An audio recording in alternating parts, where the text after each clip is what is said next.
پہلے جو بات چلی وہ یہ کہ اگر قرآن مقدس کو جسے اللہ تبارک و تعالیٰ نے 23 سال کی مدت میں تھوڑا ضرورت کے حساب سے اتارا، اللہ تعالیٰ فرماتا ہے اگر اس میں شک ہے تو ظاہراً کوئی اس کی طرح ایک صورت لے کر کے آؤ، اور اس کے بعد جو ہے اگر ضرورت پڑے تو اپنے حمایتیوں کو بلا لو، اور ظاہر سی بات ہے وہ ایسا کبھی نہیں کر پائیں گے۔ تو اللہ تبارک و تعالیٰ کیا فرماتا ہے، فَأْتُوا بِصُورَةٍ مِّن مِّثْلِهِ، اس کے مثل جو ہے کوئی صورت لے کر کے آؤ۔ مثل کے معنی ہوتا ہے مانند، طرح، اس جیسا، لیکن ظاہر میں جو ہو باطن میں جو ہے الگ ہوتا ہے، اور ظاہر میں ایک جیسا اس کو مثل کہا جاتا ہے۔ اس کی مثال جو ہے، اس کی مثال محمود بادشاہ کے زمانے میں جو معاملہ تھا، اس زمانے میں اس کا طریقہ یہ تھا کہ وہ بھیس بدل کر کے گشت کیا کرتا تھا۔ چنانچہ وہ بھیس بدل کر کے گشت کر رہا تھا، اسی دوران جو ہے بادشاہ جب گشت کر رہا تھا اس نے 3 لوگوں کو دیکھا جو چوری کرنے کی تیاری کر رہے تھے۔ تو چنانچہ ان میں سے ایک ایسا شخص تھا، وہ کتنی بھی اونچی جگہ ہو اس کو جو ہے چڑھنے میں بڑا ماہر تھا، اور تیسرا جو شخص تھا وہ جانور کی بولی کو پہچان لیتا تھا کہ وہ کیا بول رہا ہے، اور تیسرا جو شخص تھا وہ تیسرا شخص خزانہ کہاں پر ہے فوراً بتا دیتا تھا۔ چنانچہ تینوں طاق میں لگے ہوئے تھے کہ کیوں نہ اوپر چڑھ کر کے بادشاہ کے ہاں چوری کی جائے۔ اسی دوران بادشاہ محمود جب وہاں پہ پہنچے تو پہنچنے کے بعد وہاں پر کیا دیکھتے ہیں کہ تینوں آپس میں خسر پسر باتیں کر رہے ہیں۔ چنانچہ جانور نے آواز لگائی تو جو جانور کی بولی کو سمجھ لیتا تھا تو اس نے کہا کہ ہمارے پاس کوئی تیسرا شخص آنے والا ہے، کوئی چوتھا شخص آنے والا ہے، لہٰذا ہوشیار ہو جاؤ۔ چنانچہ تینوں ہوشیار ہو گئے۔ بادشاہ جب محمود ان کے پاس پہنچا تو پہنچنے کے بعد بادشاہ محمود سے ان لوگوں نے پوچھا، پہلے بادشاہ نے پوچھا ان تینوں سے تم کون ہو؟ تو ان میں سے ایک شخص کہتا ہے میں بلندی پہ چڑھنے میں بڑا ماہر ہوں، اور دوسرا کہتا ہے کہ میں جانور کی بولی کو سمجھنے میں بڑا ماہر ہوں، اور تیسرا بولتا ہے کہ میں خزانہ کہاں رکھا ہے اس کو جاننے میں بڑا ماہر ہو۔ تو ان تینوں نے پلٹ کر کے کہا بادشاہ محمود سے یہ بتائیے کہ آپ کون ہیں، آپ کی کیا صلاحیت ہے؟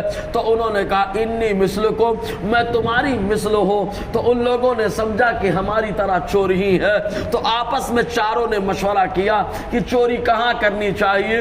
تو جو ہوشیار تھا، خزانے کا جانکار تھا، اس نے کہا بادشاہ کے دربار میں فلاں مقام پہ خزانہ زیادہ رکھا ہوا ہے۔ تو فوراً دوسرا بولتا ہے کہ وہاں تو بڑی بلندی پہ چڑھنا پڑے گا، ٹینشن مت لو، میں چڑھا کر کے لے کر کے جاؤں گا۔ چنانچہ تینوں چڑھے اور بادشاہ بھی ساتھ میں چڑھا، اور اس کے بعد بادشاہ کے خزانے پہ جو ہے ڈاکہ ڈالا، چوری کر کے چلے گئے۔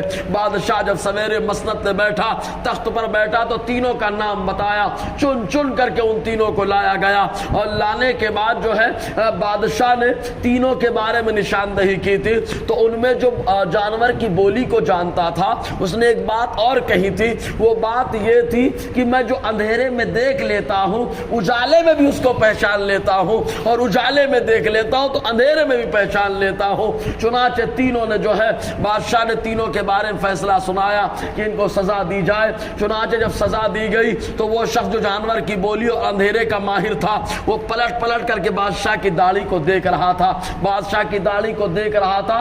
بادشاہ نے کہا کیا دیکھ رہے ہو؟ کہا یہ دیکھ رہا ہوں کہ کب داڑھی کا اشارہ ہوگا اور کب ہم کو رہائی ملے گی۔ کہا کیسے جانا؟ کہا کل رات تم ہی تو ہمارے ساتھ آئے تھے، تو تم بھی چوری کرنے کے لیے آئے تھے، اور تم نے بتایا تھا کہ میں تمہاری طرح ہوں، جب تم ہماری طرح ہو تو ہمیں رہائی کیوں نہیں دلاتے؟ بادشاہ خوش ہو گیا، ان کو رہا کر دیا۔ اب یہاں بتانا مقصد ہے لفظ مثلکم یہ قابل غور ہے۔ اس نے کیا کہا انی مثلکم، میں تمہاری طرح ہوں۔ تو دیکھنا حلیہ اور چہرے مورے میں تو چور جیسا نظر آ رہا ہے بادشاہ، لیکن حقیقت میں وہ بادشاہ ہے۔ تو اللہ تعالیٰ نے فرمایا ظاہری طور سے قرآن کا مقابلہ تو نہیں کر سکتے، کیونکہ ظاہر باطن میں قرآن اللہ کا کلام ہے۔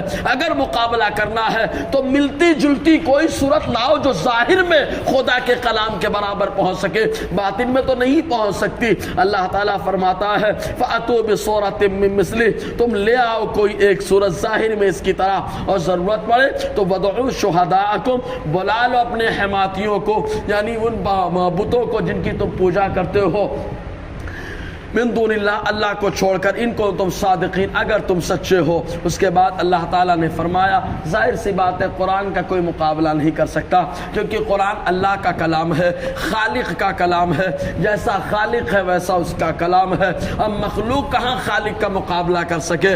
یہی وجہ کہ انسان اسٹیچو بنا لیتا ہے، روبوٹ بنا لیتا ہے، لیکن روح نہیں ڈال پاتا ہے۔ کیوں؟ اس لیے کہ مخلوق نے یہ بنایا، روح نہیں ڈال پا رہی ہے، اور خالق نے جب مٹی کا مجسمہ بنایا تو اس میں جان بھی ڈال دیا، اسی مٹی کو دیکھنے کی طاقت بھی دے دی ہے، اسی مٹی کو اللہ نے سننے کی صلاحیت بھی دے دی ہے، اسی مٹی کو اللہ نے سونگھنے کی طاقت بھی دے دی ہے، اسی مٹی کو اللہ نے سمجھنے کی صلاحیت بھی عطا فرمائی ہے، اسی مٹی میں اللہ نے ہڈی بھی بنا دیا ہے، اسی مٹی میں اللہ نے بال بھی بنا دیا ہے، اسی مٹی میں اللہ نے کھال کو بھی بنا دیا ہے۔ یہ رب کی قدرت کا نمونہ ہے، تو اللہ کی قدرت کا بندہ مقابلہ نہیں کر سکتا۔ اس لیے رب فرماتا ہے فَإِن لَمْ تَفْعَلُوا، اگر تم نہ کر سکو، وَلَن تَفْعَلُوا، اور ہرگز نہیں کر سکتے، اور جب مقابلہ نہیں کر سکے، فَاتَّقُوا النَّارَ الَّتِي وَقُودُهَا النَّاسُ وَالْحِجَارَةُ، تو ڈرو اس آگ سے جس کے ایندھن لوگ ہیں اور پتھر ہے۔